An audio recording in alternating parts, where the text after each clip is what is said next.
लोकसभा चुनाव 2024, विधानसभा चुनाव अगले साल, इस बार लोकसभा का चुनाव इस बार, और लोकसभा में जो सांसद होते हैं उसके बाद जो भी पार्टी का अगर नेता जो ज़्यादा होता है उसका उसी पार्टी का प्रधानमंत्री भी होते हैं। अभी वर्तमान में मोदी जी है प्रधानमंत्री, उनके साथ में बहुत से ऐसी विपक्षी पार्टी है, इंडिया गठबंधन है, बहुत से ऐसे गठबंधन है।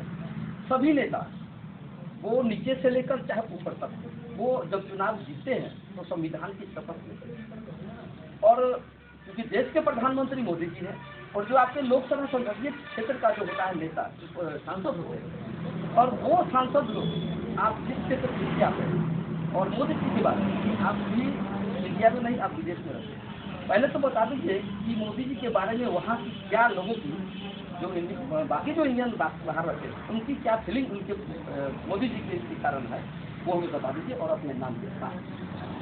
हम संजय कुमार जी, हम एक नारायण है, विदेश में रहते हैं। वहाँ पर पहले इंडियन लोगों को रिकॉग्निशन नहीं, कोई पहचान नहीं था, बेबस, लाचार, बेसहाय, बेसहारा। मोदी जी का सरकार आने के बाद उनके फर्स्ट टर्म में सुषमा स्वराज विदेश मंत्री थी।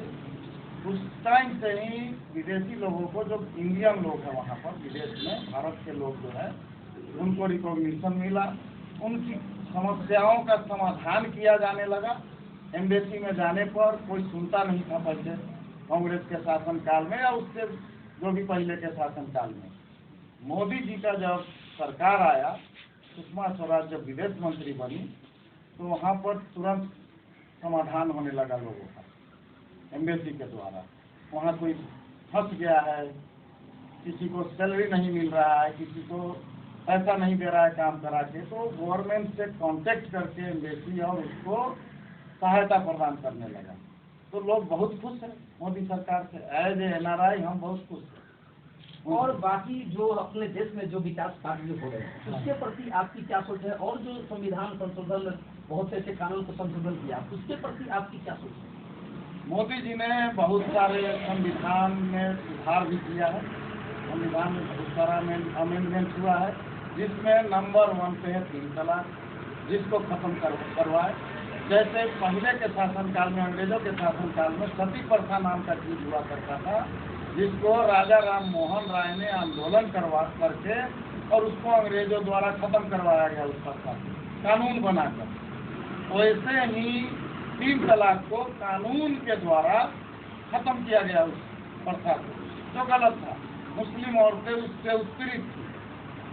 अब इसमें जाइएगा, बीच में जाइएगा, ता में जाइएगा, तो बहुत सारी बातें हैं जो मैं जिससे मतलब सेंसिटिव मुद्दा है ये सब।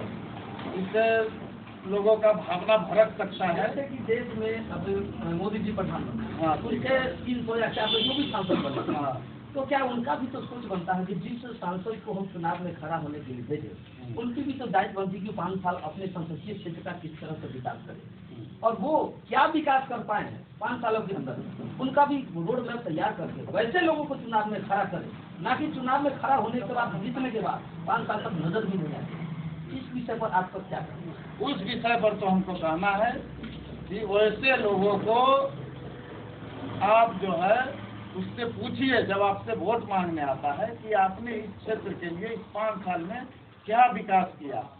आप उस चीज को सार्वजनिक रूप से रखिए। आप नहीं किए हैं तो क्षमा मांगिए, और लोगों से वादा नहीं करिए, लोगों से कमिटमेंट करिए कि इस बार हमको मौका दीजिए, मैं करके दिखाऊंगा, नहीं दिखाऊंगा तो अगली बार मैं आपको मुंह दिखाने नहीं आऊंगा। जैसे ये है हाजीपुर का संसदीय क्षेत्र, इससे पहले यहाँ का जो रामविलास जी बहुत दिन इस जगह का, इस इलाके का नेतृत्व किए, उनके बाद उनके भाई साहब आए, और भाई साहब का वो पत्ता यहाँ पे लगता है कट गया, और उनके चिराग पासवान हो सकते हैं यहाँ पे चुनाव में। तो बार बार ये पार्टियां या नेता बदलते रहता है, लेकिन जो स्थिति है जिले के अंदर की 10 की तक है, चाहे आप जिस विभाग में चले जाइए, और मुख्यालय में चले जाइए, जिले केंद्र में चले जाइए, जो विभाग जो भी व्यवस्था है वो 10 की तक है। लेकिन मोदी जी है वहाँ प्रधानमंत्री, तो आपने बता दी देश की, लेकिन उनकी भी तो दायित्व बनती कि जो संसदीय क्षेत्र है उसका व्यवस्था वो कर सके, लेकिन हो रहा है क्या, आप इसमें बता दीजिए। देखिए, निचले स्तर पे आइए। आप एक घर के मुखिया हैं, क्या आपके घर के चारों सदस्य 5 सदस्य यदि है, आप एक है 4 सदस्य, चारों खुश है? आप हर किसी को खुश नहीं रख सकते, और ये इम्पॉसिबल। जो काम करेगा उसका कटाक्ष होगा, उस पे ही समीक्षा होगा और उसी पे टीका टिप्पणी होगा। जो कामें नहीं करेगा कुछ भी, उस पे क्या टीका टिप्पणी होगा, क्या कटाक्ष होगा, और लोग क्या खोजेगा और लोग क्या गलती ढूंढेगा। जो काम किया है उस काम के कहीं ना कहीं कमी हुआ है, उसको अगले टर्म में, इसका ये मतलब नहीं कि उसको मौका ही मत दो। इसकी गारंटी कौन लेगा कि अगले टर्म में जो गारंटी किसी बात की नहीं है। गारंटी तो हमारा भी नहीं है कि हम अभी यहाँ पर जो है आपसे बात कर रहे हैं, 1 सेकंड बाद हम सब लोग किनार चले जाएंगे, कौन जानता है? कोई नहीं, गारंटी कोई बात की नहीं होती है। तो ये मान के चलिए, अभी पूरे भारत में तकरीबन 500 से ऊपर सांसदों का विकसित होता है, और पार्टियां कितने हैं, और पार्टी अपना अपना संसदीय क्षेत्र में चुनाव में खड़ा कराते ही है। अभी सरकार में फिलहाल मोदी जी है, तो उनका भी सांसद 300+ है, लेकिन वो किसको, जो पहले चुनाव में जीत के आए, वो अपने संसदीय क्षेत्र में अपनी राशि जो उनको मिलता है हर साल खर्च करने के लिए, वो खर्च कर पाए कि नहीं, ये भी तो देखना जरूरी है। उस हर राशि का ऑडिट होता है, ऑडिट डिपार्टमेंट उसका ऑडिट करता है। जो राशि का कोई काम नहीं हो पाया वो राशि रिफंड होता है। तो इसमें सिर्फ सांसद दोषी नहीं है, इसमें जनता भी दोषी है। जनता को भी सजग होना पड़ेगा। जैसे आपको अब खाना बना के रख दिया जाए और बोलेगा कि अपने आप आपके मुंह में चला जाए, नहीं, आपको खाना पड़ेगा। अधिकार मांगने से नहीं मिलती है, अधिकार छीनना पड़ता है। तो आपको भी सजग होना पड़ेगा, आपको भी अप्रोच करना पड़ेगा सांसद के पास। लेकिन जो आप काम करिए, आप काम क्यों नहीं कर रहे हैं? इतना सारा योजना है, धरातल पे कुछ नहीं दिख रहा है। कितने बार आप पूछने गए बताइए? 1 मिनट। अब आपसे ये सवाल का मैं अभी जवाब देता हूँ। सांसद संसदीय क्षेत्र रहते कितने दिन यहाँ पर है, जनता के बीच में आते कितने दिन, चूंकि पंचायत के आम सभा में चुनाव के बैठक में भी सांसद को आना है, पंचायत समिति के बैठक में भी सांसद को आना है, जिला परिषद के भी बैठक में सांसद को आना है। कितने दिन आते हैं जो जनता उनसे सवाल कर सकती है? इस सवाल के समाधान के लिए आपने पीएमओ में कितने दिन लेटर लिखा? क्या आप इसका एक्नॉलेजमेंट दिए है पीएमओ को? क्योंकि मोदी जी हर एक गांव में घूमना पॉसिबल नहीं है, एक एक आदमी तक कॉन्टेक्ट करना पॉसिबल नहीं है। तो उनको सूचना मिलना चाहिए कि हमारे एरिया में काम नहीं हो रहा है।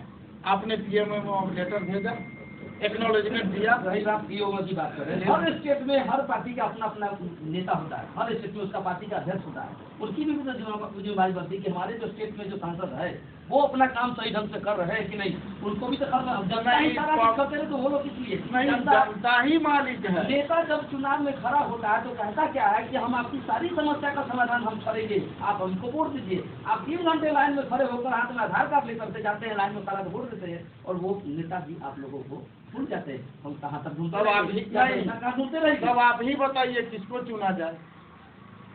ये तो मेरा क्वेश्चन, मैंने सवाल किया आपसे, क्या हम तो बता दिए। जो ऊपर के जो नेतृत्व है वो इनकी जिम्मेदारी बनती कि वैसे लोगों को चुनाव में नहीं उतारे दोबारा, कि ये पर जनता को 5 साल के लिए ठग दिए, अब फिर दोबारा नहीं ठगा नहीं गया, काम बहुत हुआ। गिनाने लगेंगे तो समय की कमी है, अभी समय कम पड़ जाएगा। आपका माइक का जो है बैटरी डाउन हो जाएगा। नहीं, इसका बैटरी डाउन होने वाला नहीं, आप जितना मर्जी होता है बोल सकते हैं। नहीं, बहुत काम हुआ है। कहा गया है कारज धीरे होत है, काहे हो तधीर, समय पाए तरवर फरे केतक की चोली। आम का पौधा है, आप जो है उसके बेसीजन में कितना पानी पटाइएगा, पौधा में फल लगेगा? नहीं लगेगा। जब समय आएगा तभी होगा। अब समय आ चुका है, काम सब हो रहा है, धीरे धीरे सब काम होगा। 14वां अयोध्या का काम हो गया, अभी मथुरा और काशी बाकी है। आ गए अयोध्या पर। 2015 में एक अयोध्या में काम होने से वहाँ के 2 लाख लोगों को रोजगार मिला है।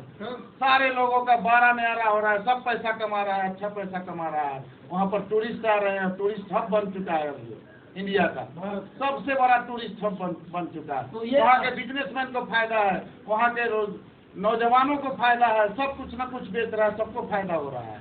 14वां वित्त आयोग में हर ग्राम पंचायत के, बिहार के हर ग्राम पंचायत को 5 साल में 225 करोड़ रुपये मिले।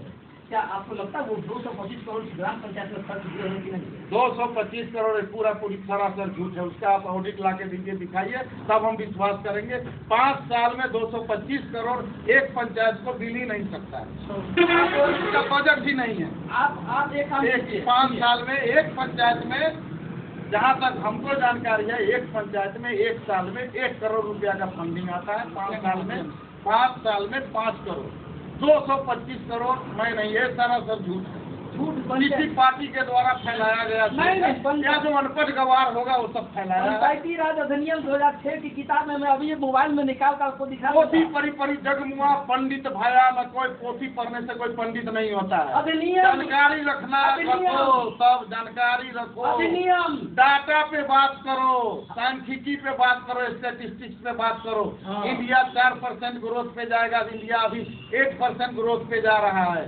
वो मूर्ख की तरह बात करने से नहीं होगा। अधिनियम में जो छपता है क्या वो झूठ छपता है? जो सरकार छपती है वो झूठ छपता है? तो अधिनियम में है सरकार के एक मिनट, तुम्हारे परिवार का बजट है 5 करोड़ का, सपोज तुम्हारे पास इनकम 1 करोड़ आया, तुम 5 करोड़ कहाँ से खर्च करेगा? 1 मिनट कहाँ से करेगा खर्च? 14वां वित्त आयोग, नहीं, जनगणना के हिसाब से उसमें होता है प्रतिशत आय के हिसाब से होता है खर्चा। नहीं सरकार फिस्कल डेफिसिट क्या होता है मालूम है? पढ़े उसके बारे में। व्हाट इज फिस्कल डेफिसिट आप ही बता दीजिए। हाँ, हम बताते नहीं, आप क्वेश्चन कर रहे हैं, मैं आपसे क्वेश्चन कर रहा अधिनियम हूँ। की बात कर रहा हूँ। अधिनियम नहीं, फिस्कल डेफिसिट क्या होता है? सरकार ने छापा है उस पर मैं बात कर रहा हूँ। अभी भी 15वां वित्त आयोग इंडिया में जब एक बच्चा पैदा होता था उसके ऊपर 1 लाख का कर्ज होता था। अभी वो कर्ज घट के 10,000 पे आ गया है। ये जानकारी आपको पूरी है? हाँ, ये जानकारी आपको डाटा बोल रहा है, मैं नहीं बोल रहा हूँ, ये डाटा बोल रहा है। डाटा करो, विश्लेषण करो, तब मालूम होगा। ये मैं उसी किताब में वो सब नहीं लिखा हुआ।